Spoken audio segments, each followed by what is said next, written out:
Hey everyone, Technomentary here. In today's video, I'm going to show you how to reset home screen layout on your Samsung phone. So let's get started. So very first thing you need to do is just simply press and hold anywhere on the home screen.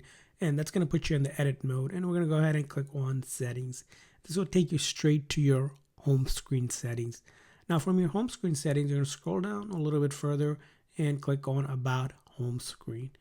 And it's going to show you basically the app that is manage your home screen. In most Samsung phone, it's going to be One Home UI. So we're going to click on that eye icon for information, and that's going to take us to the setting for this. And then we're going to go down a little bit further and tap on storage. And in the storage, all we need to do is clear cache and then clear data.